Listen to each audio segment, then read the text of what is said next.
저에게는 보기와는 다르게 이 승부욕이 있습니다. 지는 것을 참지 못합니다. 물론 질 수도 있지만 지지 않으려고 하는 이 근성은 있어야 된다고 생각하기 때문입니다. 지기 위해서 사는 사람은 아무도 없을 것입니다. 왜냐하면 이기는 게 바로 좋기 때문인 것이죠. 그래서 교구 풋살리그를 졌을 때 그 상처가 지금도 남아 있습니다. 지금도 자기 전에 가끔씩 왜 졌을까라는 생각이 자꾸만 떠오를 때가 있습니다.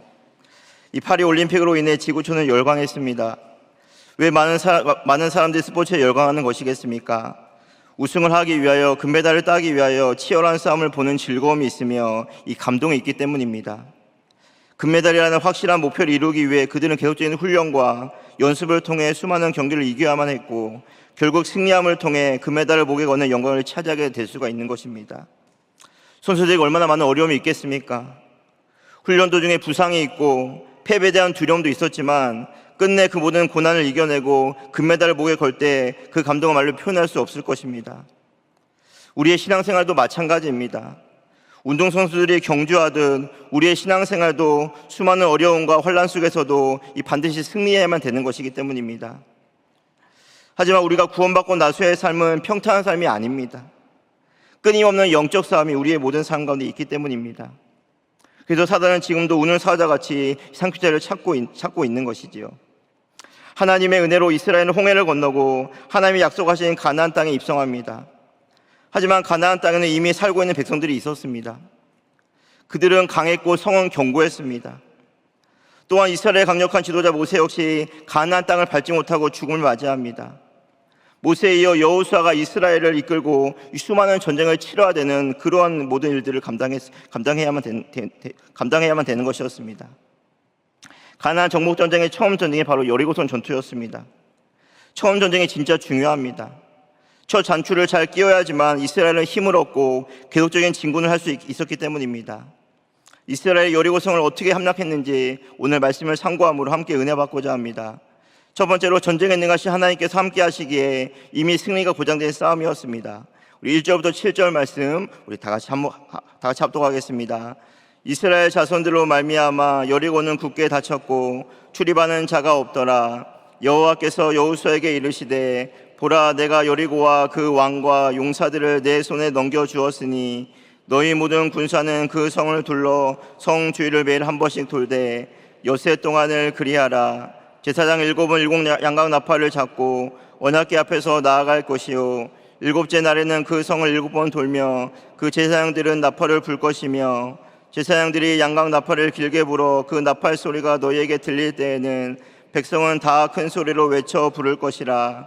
그리하면 그 성벽이 무너져 내리리니 백성은 각기 앞으로 올라갈지니라 하시매 눈의 아들 여호수아가 제사장들을 불러 그들에게 이르되 너희는 언약궤를 메고 제사장 7은 양각 나팔을 7을 잡고 여호와의 궤 앞에서 나아가라 하고 또 백성에게 이르되 나아가서 그 성을 돌되 무장한 자들이 여호와의 궤 앞에서 나아갈지니라 하니라. 아멘. 여리고성의 문은 굳게 닫혔습니다.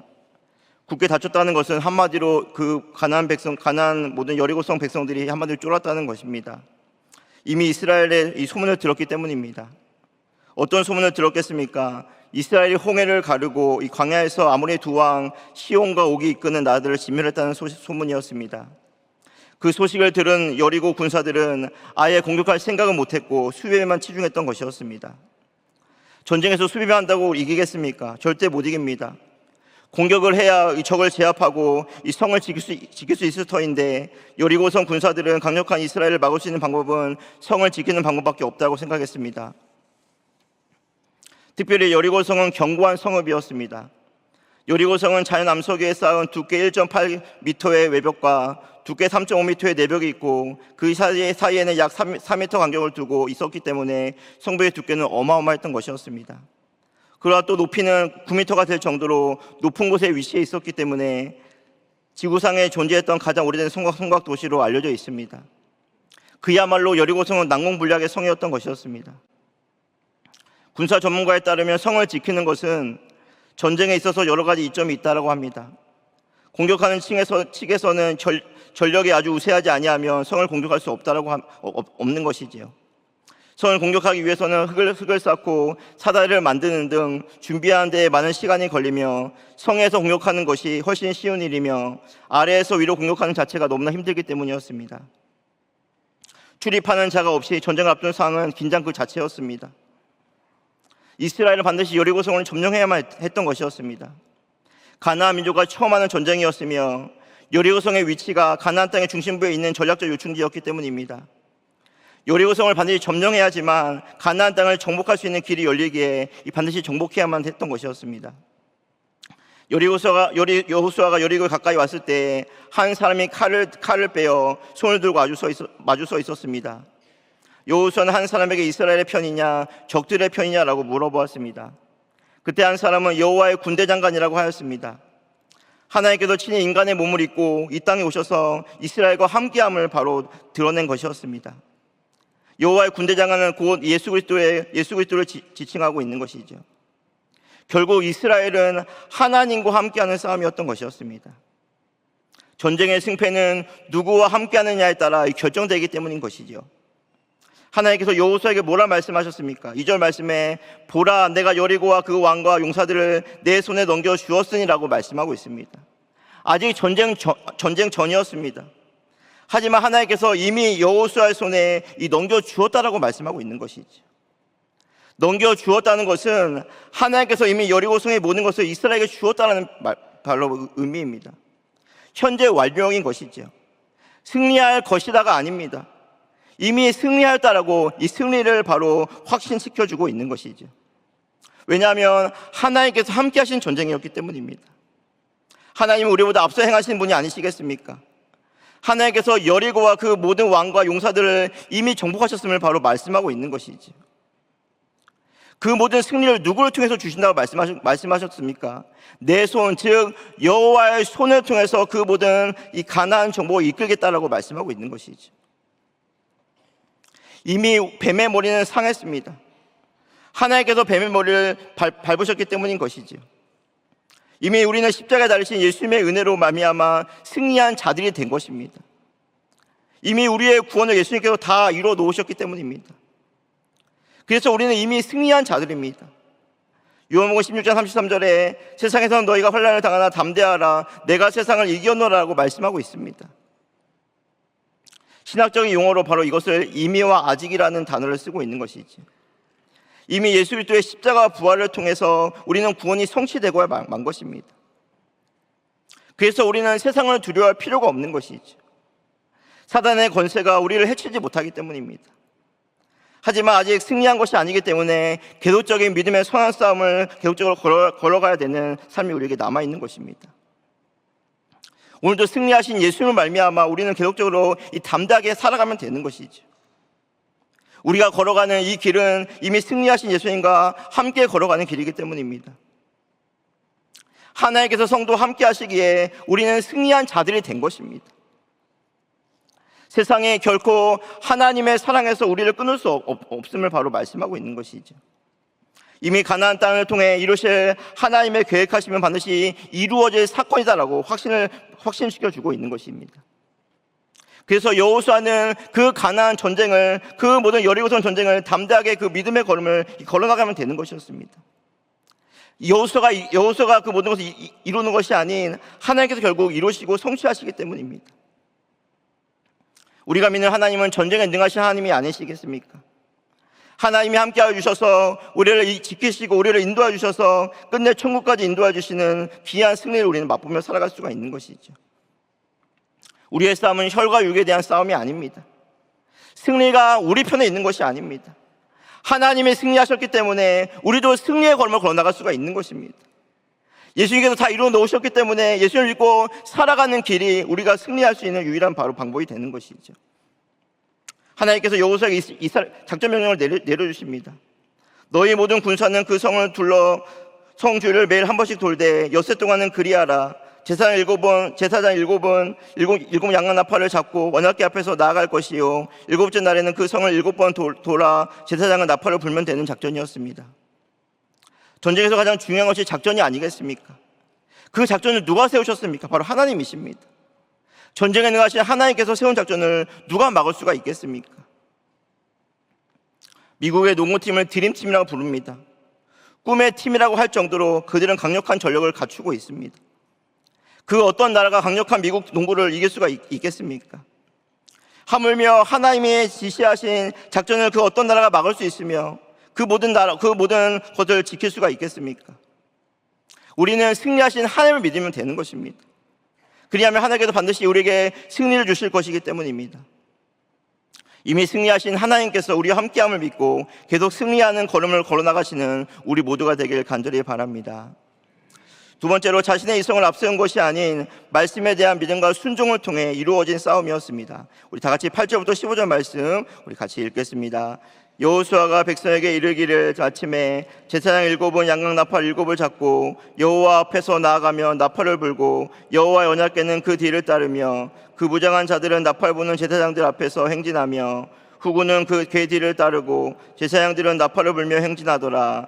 여호수아가 백성에게 명령하여 이르되 너희는 외치지 말며 너희 음성을 들리게 하지 말며 너희 입에서 아무 말도 내지 말라. 그리하다가 내가 너희에게 명령하여 외치라 하는 날에 외칠지니라 하고 여호와의 궤가 그 성을 한번 돌게 하고 그들이 진영으로 돌아와서 진영에서 자니라.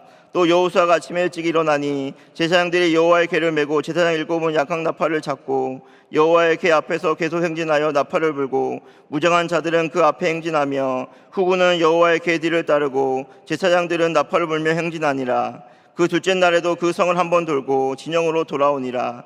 엿새 동안은 이같이 행하니라. 일곱째 날 새벽에 그들이 일찍 일어나서 전과 같은 방식으로 그 성을 7번 도니 그 성을 7번 돌기는 그날뿐이었더라. 아멘. 하나님은 여호수아에게 작전 명령을 내리십니다. 여호수아는 그 말씀 그대로를 제사장들과 모든 백성에게 알려주고 있는 내용입니다. 제사장 7은 양각 나팔을 잡고 여호와의 언약궤는 그 뒤를 따르라라고 말씀했던 것입니다. 또한 여호수아는 백성에게 이르되 너희는 외치지 말며 너희 음성을 들리게 하지 말며 너희 입에서 아무 말도 내지 말라. 그리하다가 내가 너희에게 명령하여 외치라라는 날에 외치라라고 했던 작전을 내렸던 것입니다. 하지만 작전이 이상하지 않습니까? 지금 여리고성을 점령해야 되는 너무나 중요한 전쟁을 앞두고 있는 시점이었습니다.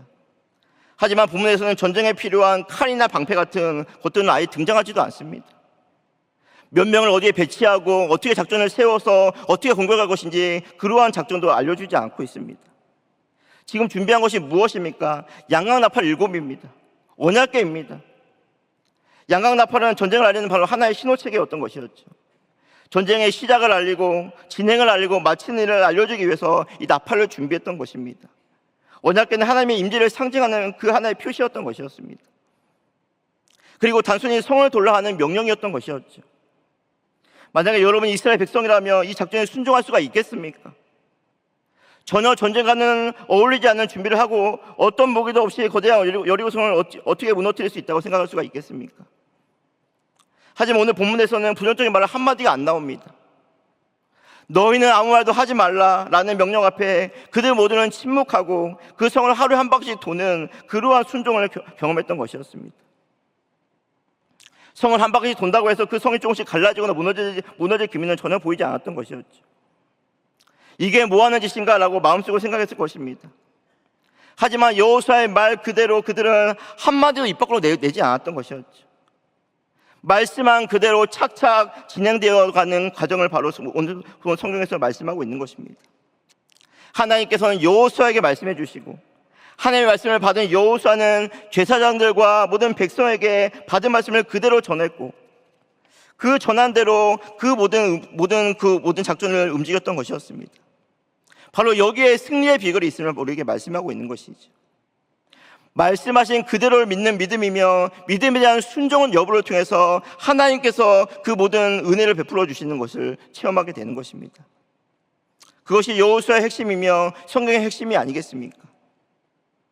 그들은 자신의 이성을 믿지 아니했습니다. 자신의 경험을 믿지 아니했던 것이었죠. 오직 하나님의 말씀을 믿고 순종했더니 성을 차지하는 바로 결과를 얻게 된 것입니다. 전시 중에 해야 되는 일 중에 하나가 바로 작전을 따르는 것입니다. 그래서 그 작전대로 그 모든 것들을 이루기 위해서 평소에 훈련을 하는 것이죠. 그래서 전시 중에 가장 위험한 것은 작전을 어기는 것입니다. 전쟁에서 패배할 수밖에 없는 이 지름길이 되는 것이죠.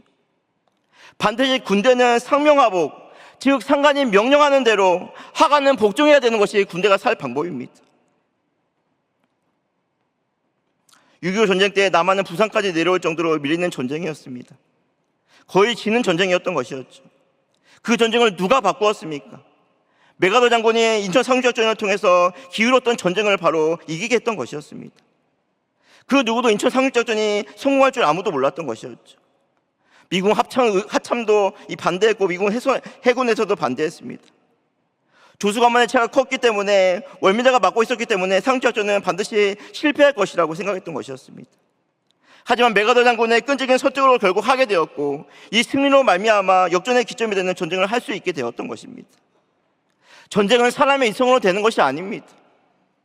어떤 상황이라도 벌어질 수 있기 때문에 조심하고 조심해야 되는 것이 바로 전쟁 상황이 아니겠습니까? 자신의 이성만 믿다가는, 자신의 모든 힘만 믿다가는 그 모든 전쟁에 실패할 수밖에 없는 것이 이 전쟁이 가진 특징이 되는 것입니다. 우리가 사는 인생도 우리의 자신의 지식으로 경험으로 승리하는 것이 아님을 바로 말씀하고 있는 것이죠. 우리가 우리의 힘만 믿다가, 우리의 지식만 믿다가 우리가 얼마나 많이 실패했습니까? 수많은 예측할 수 없는 일들이 우리의 모든 삶에 펼쳐질 수밖에 없기 때문입니다. 오늘도 성경에서는 누가 지혜로운 자라고 얘기하고 있습니까? 누가 능력 있는 삶을 살 수 있다고 얘기하고 있습니까? 하나님의 말씀을 믿고 그대로 믿고 살아가는 그 모든 사람들이 이 지혜 있고 능력 있는 삶을 살아갈 수 있다고 말씀하고 있는 것이죠. 지혜의 근본은 하나님을 경외하는 것입니다. 하나님을 경외하는 것은 하나님 말씀대로 믿는 그 신앙을 가진 신앙을 바로 말씀하고 있는 것이죠. 신앙생활에서 가장 위험한 것은 자기 생각대로, 자기 마음대로, 자기 느낌대로 하는 그런 자기중심적인 그 신앙생활이 가장 위험한 것입니다. 여호수아는 출애굽할 때부터 이스라엘 백성이 어떻게 승리하고 어떻게 패배하였는지 눈으로 보았던 사람입니다. 당연히 가나안 땅 정복 역시 이스라엘의 승리하는 방법은 한 가지뿐임을 바로 알고 있었을 것입니다. 여호수아서를 왜 이 시대에 우리에게 남겨주었겠습니까? 역사는 현실을 살아가는 거울이 아니겠습니까? 거울을 통해 우리 역시 승리의 삶을 살아가는 방법을 알려주기 위함인 것이었습니다. 하나님을 믿고 그 말씀에 순종할 때 바로 이기게 됨을 이 성경을 통해서 말씀하고 있는 것이죠. 다른 방법은 없습니다. 성경에 기록된 말씀 그대로를 믿고 그 말씀대로 살아가는 것이야말로 신자가 받은 축복이고 바로 승리하는 유일한 방법이 되는 것입니다. 제발 다른 길을 찾지 마시길 바랍니다. 내 생각대로, 내 경험대로 우리의 모든 인생을 판단해서는 안 되는 것입니다. 우리의 생각은, 우리의 모든 지혜는 온전한 지혜가 되지 못하기 때문인 것이죠. 우리가 온전치 않은데 어찌 우리의 지혜로 살아갈 수가 있겠습니까? 우리가 왜 여전히 하나님 말씀에 불순종합니까? 여전히 하나님을 불신앙하기 때문입니다. 믿으면 순종할 수밖에 없는 것이죠. 견고한 여리고성을 무너뜨리는 것은 인간의 방법으로 되지 아니하는 것입니다. 아무리 전술에 뛰어나도, 아무리 강력한 군사가 있을지라도 안 되는 것이었습니다. 오직 여리고성은 믿음으로, 말씀에 순종함으로 정복할 수 있는 그 성이었기 때문입니다. 하나님은 이스라엘을 테스트하고 있는 것이죠. 하나님의 말씀을 믿고 순종하는지, 그래서 그 문제를 믿음으로 해결하기를 원하고 있는 것입니다. 왜 자꾸 다른 방법을 찾으시고 그 다른 방법을 사용하십니까? 그것이 우리의 패망의 이유이며 실패의 이유가 아니겠습니까? 시대가 바뀌어도, 세상이 바뀌어도 하나님은 여전히 세상을 통치하고 계시고 있는 것이지. AI가, 챗 GPT가 우리의 모든 세상을 바꿀 수 없습니다. 미국이 중국이 아닙니다. 세상을 주관하시는 하나님을 믿고 그 말씀에 순종하는 것이야말로 가장 위대한 일이며 가장 축복받는 길이지 않겠습니까? 우리를 오늘도 교회로 불러주신 이유가 바로 여기에 있습니다. 세상의 방법대로 살지 아니하고 오늘도 그 말씀을 믿고 그 말씀에 순종함으로 승리하기 위해서 우리를 교회로 불러주신 것입니다. 교회가 사는 방법은 간단하고 명확합니다. 말씀에 의지하여 살아가면 되는 것입니다. 오레모핏과 점심을 먹으려면 얼마나 필요한지 아십니까? 1,900만 달러, 즉 246억이 필요하다 합니다. 놀라지도 않습니다. 왜 그런 가격을 투자하면서 식사를 하겠습니까? 오렌 버핏에게 투자 방법을 배우기 위함인 것이죠. 자문을 구해서 그 투자의 실패를 경험하지 않도록 그 자문을 통해서 확실한 지혜를 얻기 위함인 것입니다. 우리에게는 246억이 필요치 않습니다. 이미 성경을 통해 말씀해 주셨기 때문인 것이죠. 오늘도 성경을 믿고 성경대로 순종하면 반드시 승리가 보장되어 있음을 우리에게 말씀해 주고 있는 것입니다. 앞으로 경양교회가, 앞으로 가양 양천교구가, 우리의 가정의 자녀가 승리하는 방법은 오직 동일한 방법밖에 없는 것이죠. 교회는 믿음의 부대이며 순종의 부대입니다. 하나님이 작정하신 대로 명령대로 살고, 명령대로 죽고, 명령대로 가고, 명령대로 멈추면 되는 것입니다. 그리하면 하나님께서 반드시 우리에게 이길 힘, 이길 길을 열어주셔서 하나님의 영광을 살아갈 수 있도록 우리에게 모든 것을 예배해놓고 계시는 하나님이 계시기 때문입니다. 이게 얼마나 간단합니까? 오늘도 명령대로 살아서 승리하며 살아가는 우리 모두가 되길 간절히 소망합니다. 우리 세 번째로, 전쟁에 승리하여 얻은 전리품을 온전히 바치라는 거룩한 싸움이었습니다. 우리 16절부터 21절 말씀 우리 같이 한 목소리로 읽겠습니다. 시작. 7번째, 제사장들이 나팔을 불 때에 여호수아가 백성에게 이르되 외치라, 여호와께서 너에게 이 성을 주셨느니라. 이 성과 그 가운데 있는 모든 것은 여호와께 온전히 바치되 기생 라합과 그 집에 동거하는 자는 모두 살려주라. 이는 우리가 보낸 사자들을 그가 숨겨주었음이니라.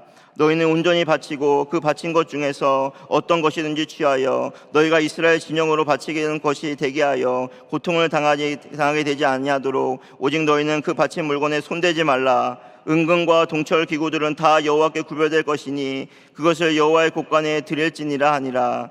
이에 백성을 외치고 제사장들은 나팔을 불매 백성이 나팔 소리를 들을 때에 크게 소리질러 외치니 성벽이 무너져 내린지라. 백성이 각기 앞으로 나아가 그 성에 들어가서 그 성을 점령하고 그 성 안에 있는 모든 것을 온전히 바치되 남녀노소와 소와 양과 나귀를 칼날로 멸하니라. 아멘. 결국 이스라엘의 견고한 성을 바로 얻게 되었습니다. 7번 들고 외칠 때 성은 무너졌다라고 확실히 얘기해주고 있는 것이죠. 그 광경을 본 이스라엘은 어떠했겠습니까? 바로 너무나 놀랐을 것입니다. 하나님의 역사를 직접 눈으로 보았기 때문에 그 감격은 말로 표현할 수 없을 것입니다. 전쟁에서 승리한 바로 이스라엘에게 하나님은 무엇을 요구하고 계십니까? 이 성과 그 가운데 있는 모든 것을 여호와께 온전히 바치라라는 것이었습니다. 원래 그 성을 점령하면 그 성의 모든 것은 이 승리한 자들의 것이 되는 것입니다. 그 성 안에 있는 모든 것을 다 취할 수가 있는 것이죠. 하지만 하나님은 그 모든 전리품을 하나님께 바치라라고 얘기했던 것이었습니다. 여기서 말하는 바친다는 것은 헤렘이라는 단어입니다. 이 헤렘이라는 단어는 이 금지한다는 뜻을 가지고 있는 단어이죠. 헤렘으로 들어진 것은 사람이든 짐승이든 토지이든 사지도 못하고 팔지도 못하며 모든 것을 다 진멸해야 되는 그러한 모든 것들을 바로 말씀하고 있는 것입니다. 가나안 정복은 이스라엘이 거주할 땅만 차지하는 것이 아니었습니다. 이 가나안을 심판하는 하나님의 도구로 이 가나안 바로 여리고성을 바로 점령했던 것이었죠. 왜냐하면 가나안 백성들 역시 하나님을 섬겨야 되는 하나님의 백성들이었기 때문입니다. 하지만 그들은 하나님을 모른 채 우상을 섬기었고 그들은 하나님의 심판을 받아야만 했던 것이었습니다. 우상 문화는 하나님께서 바로 가증스러운 일이었기 때문인 것이죠. 더러운 것이었기 때문에 그것을 이스라엘에 취할 수 없었기 때문에 모든 전리품을 하나님께만 드려야만 했던 것이었습니다. 그렇다고 다 진멸하는 것을 하라는 것은 하나님이 너무하신 거 아니냐라는 생각이 들 수밖에 없는 것이죠. 갓 태어난 아기도 바로 진멸을 했기 때문이었습니다. 왜 하나님은 이스라엘 모든 백성에게 이 모든 것을 다 진멸하라고 했겠습니까? 그것은 이스라엘의 거룩성을 바로 나타내기 위함인 것이었습니다. 이 싸움은 세상적인 싸움이 아닌 바로 거룩한 전쟁이었음을 바로 선포하고 있는 사건이 되는 것이죠.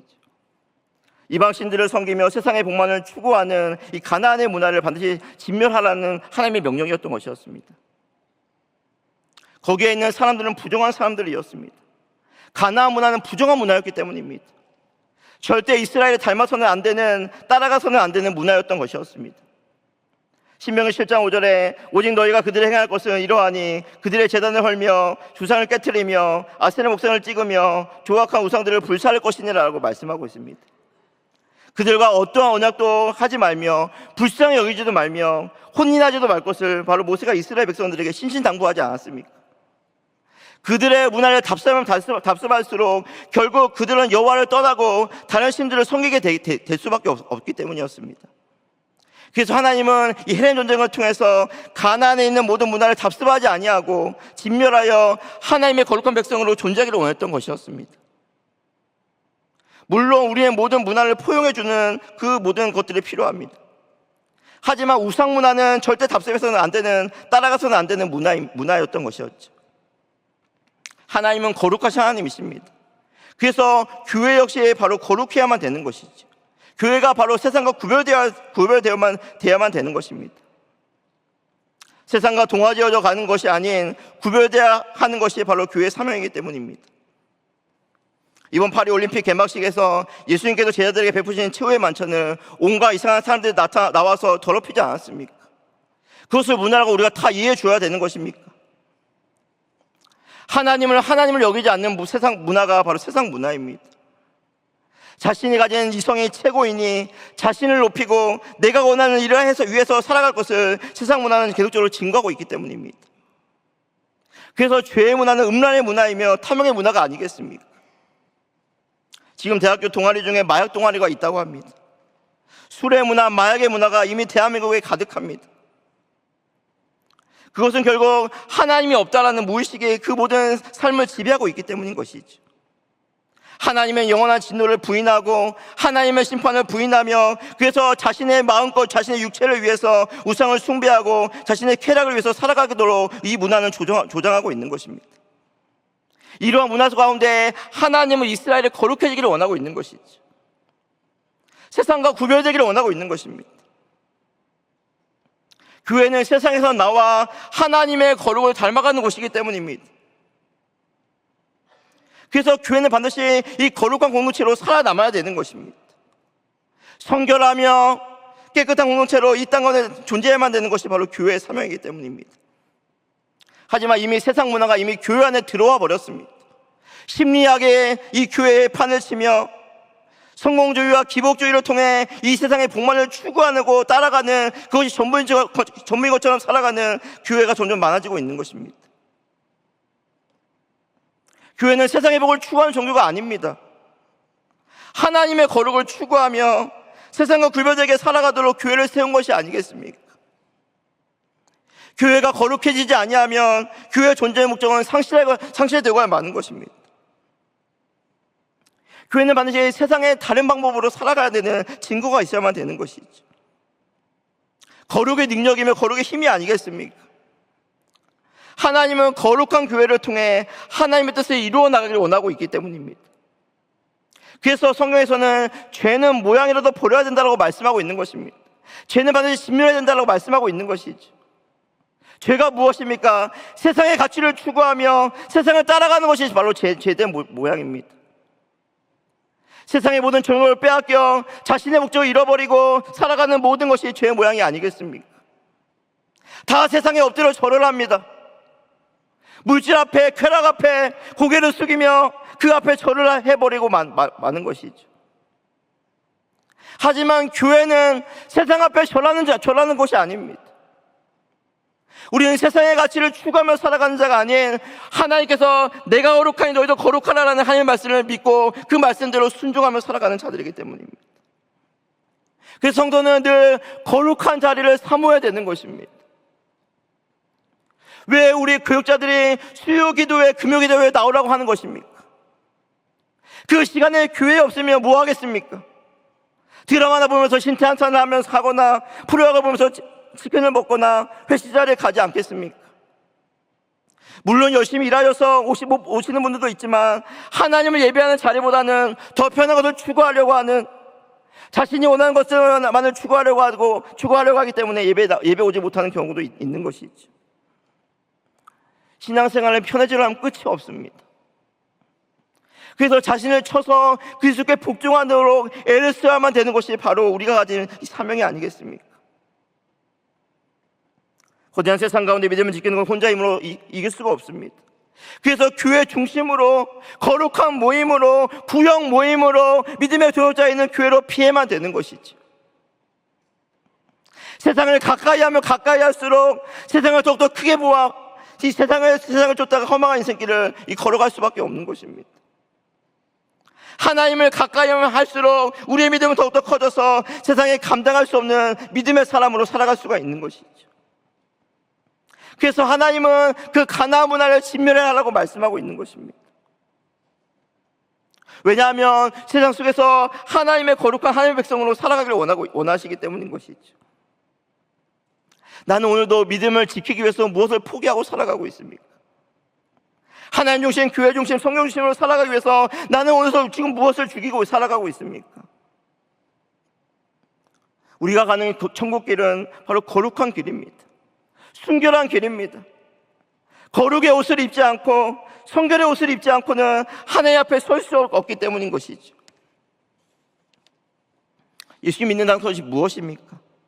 세상의 정욕을 다 십자가에 못 박은 자들이 아닙니까? 이제는 하나님의 거룩한 성품에 참여하도록 바로 우리를 구원해 주신 이유가 바로 여기에 있습니다. 우리의 남은 싸움, 이 거룩한 싸움을 살아가도록 하나님께서 이 교회를 통해서 하나님의 거룩을 유지하며 살아가는 그러한 마지막 사명을 우리에게 주셨기 때문입니다. 우리의 싸움은 거룩한 싸움입니다. 거룩을 지키며 성결하기 위한 영적인 싸움을 기억해만 되는 것이지. 거대한 세상의 문화가 교회를 더욱더 위협하고 있습니다. 그때에도 변함없이 하나님께서 진멸하라는 말씀을 기억하고 세상 문화 가운데 타협하지 아니하고 더욱 하나님의 거룩한 교회로서 살아가는 순결한 모든 성도 되시길 간절히 소망합니다. 사랑하는 성도 여러분, 헌신을 다짐하는 가양 양천교구 성도 여러분, 우리는 예수의 좋은 군사들이 아닙니까? 우리의 신앙생활은 끊임없는 영적 전쟁에 있는 곳입니다. 전쟁에서 이기는 자가 있으며 지는 자가 있습니다. 누가 이기는 자입니까? 하나님과 함께한 자들이 이기는 자입니다. 왜냐하면 우리가 믿는 하나님은 전쟁에 능하시기 때문입니다. 하나님께서 이기는 방법을 알려주셨습니다. 이미 승리하신 예수님을 믿으면 되는 것이죠. 우리는 이미 구원을 얻은 자들입니다. 승리하신 예수님과 함께 그 믿음의 걸음을 걸어나가면 되는 것이지. 그래서 우리는 담대하게 오늘도 걸어갈 수가 있는 것입니다. 승리하신 주님과 함께 하는데 오늘도 무엇을 두려워하며 살아가고 있습니까? 세상을 두려워할 필요가 없는 것이죠. 하나님의 말씀이 이미 주어졌기 때문입니다. 우리의 무기는 여호와의 말씀이 아니겠습니까? 그 말씀을 믿고 순종하는 자를 반드시 지키시고 인도하시는 하나님의 은혜를 우리는 믿고 살아갈 수가 있는 것입니다. 세상 사람들은 자신이 가진 무기로 살아갑니다. 하지만 성도는 하나님 주신 말씀으로 살아가는 자들이 되는 것입니다. 하나님 주신 말씀을 붙들고 살아가는 자들을 하나님 결코 외면하지 아니하시는 것이죠. 하나님 궁극적으로 거룩한 전쟁을 통해서 이 거룩한 씨를 남기기 때문입니다. 이 땅의 교회는 하나님의 거룩한 씨입니다.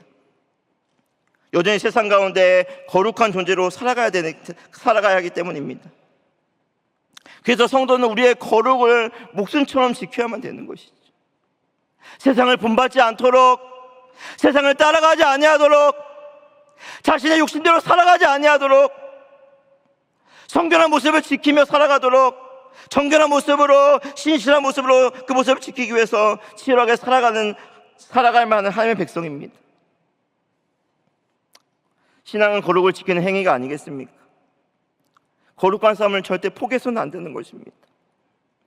거룩한 교회를 통해 하나님의 영광과 뜻을 나타내기를 하나님께서 원하고 있기 때문입니다. 우리 모든 교회에 속한 성도님들이 하나님 반드시 승리한다는 확신을 가지며 계속적으로 거룩한 싸움을 치열하게 싸워나가 하나님의 승리를 맛보며 살아가는 우리 경야의 모든 성도님 되시길 주님의 이름으로 간절히 축원합니다. 아멘.